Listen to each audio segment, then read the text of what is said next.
Hello everyone, আসসালামু আলাইকুম। চলে আসলাম আরও একটি নতুন ভিডিও নিয়ে। আজকে কথা বলতে চাই 2,40,42,000 টাকার মধ্যে এই বাইকটা কেনা ঠিক হবে কিনা। যদিও আমি এটা 2,37,000-এ কিনছিলাম। Carburettor version, disc, not FI not ABS, only carburettor disc. কারণ এফআই এবং এবিএস আমার কোনোটাই ভালো লাগে না, যার কারণে আমি এটা নিয়েছি। আর এটার দামটাও মোটামুটি 40,000 টাকা বেশি। সেম বাইক, সেম দেখতে, শুধু এবিএস আর ইঞ্জিন এফআই, যার কারণে দামটা 40,000 বেশি। সো আমি এইটা নিয়েছিলাম 2,37,000 দিয়ে, অফার ছিল তখন। এখন মেবি 2,42,000 টাকা। তো এই বাইকটা কেনা আপনাদের জন্য কি ঠিক হবে কিনা, বিশেষ করে যারা স্টুডেন্ট আছেন তাদের জন্য এই বাইকটা কেনা ঠিক হবে কিনা। আমি মনে করি 2,40,42,000-এর মধ্যে এই বাইকটা স্টুডেন্টদের জন্য কেনা হচ্ছে সব থেকে বেস্ট হবে। এটার ফার্স্ট ইমপ্রেশন হইল আপনার এটা লুকস। আপনি এই রেঞ্জের মধ্যে ইয়ামাহা কোম্পানির কোনো গাড়ি এই লুকসের পাবেন না। পাবেন হলো FZ V2 V3। ওইটা আমার কাছে দেখলেই মোটামুটি প্রেগনেন্ট মনে হয় ওই গাড়িটারে। আর এইটারে দেখলে মনে হয় স্পোর্টসই, সেই লেভেলের একটা লুক। আমি ইয়ামাহা কোম্পানির বদনাম করতে আসি নাই, মানে আমার কাছে দেখতে যেরকম লাগে আর কি। আপনাকে ইয়ামাহা গাড়ি থাকতে পারে ভালো লাগে, কিন্তু আবার R15 আছে, ওইটা কিন্তু সেই ভালো লাগে। তো এই 2.5 লাখ টাকার মধ্যে এর থেকে ভালো লুকসের বাইক আমার মনে হয় না আর কোনো কোম্পানি তৈরি করছে বাংলাদেশে। যার কাছে যেটা ভালো লাগে অন্যটা ভালো লাগতেই পারে।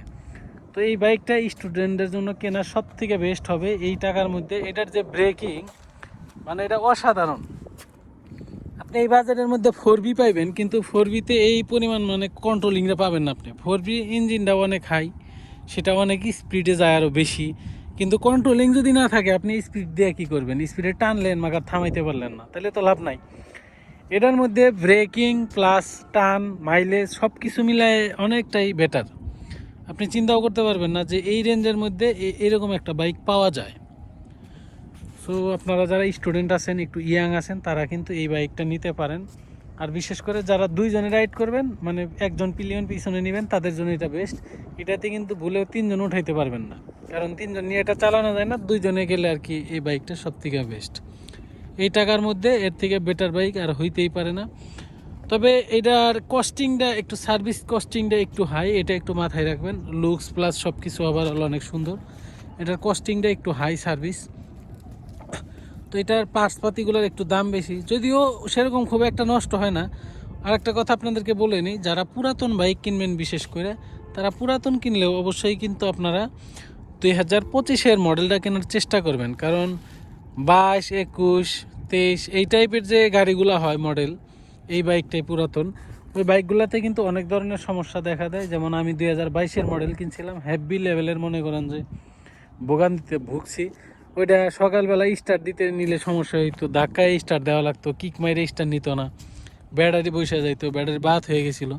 এছাড়াও আরও নানাবিধ সমস্যায় ভুগছি। বিশেষ করে মাইলেজের দিক দিয়ে ওইটাতে আমি 35 মাইলেজ পাইতাম। 1 লিটার তেল বললে 35 কিলো চালাইতে পারতাম।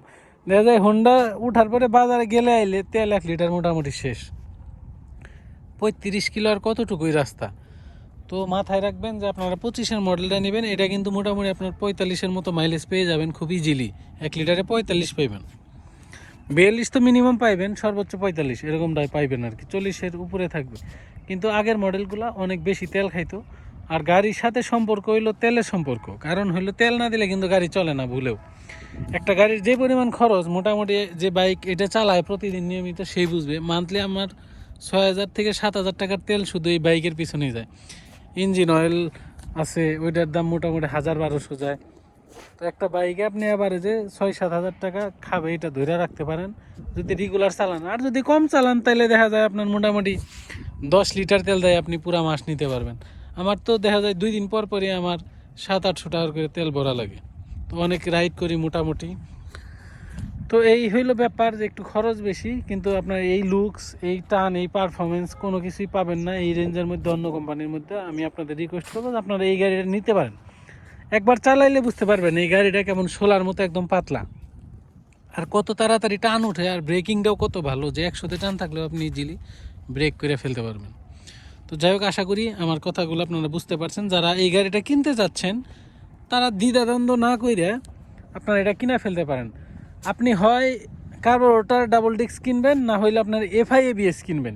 শুধু এফআই ইঞ্জিন কেনার দরকার নাই আপনার, কারণ এফআই ইঞ্জিন ইঞ্জিনের জন্য একটু তেল কম খাবে, এটা ঠিক আছে, কিন্তু এই ব্রেকটা আপনি এবিএস পাইলেন না, তাহলে তো লাভ নাই, শুধু ইঞ্জিনটা এফআই পেলেন।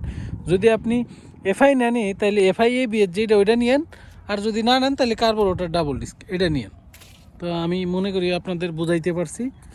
আর যারা আমার চ্যানেলে নতুন এসেছেন অবশ্যই আমার চ্যানেলটি সাবস্ক্রাইব করবেন, নিত্য নতুন এক্সপিরিয়েন্স থেকে আমি ভিডিও দেওয়ার চেষ্টা করি। সকলে ভালো থাকবেন, আসসালামু আলাইকুম।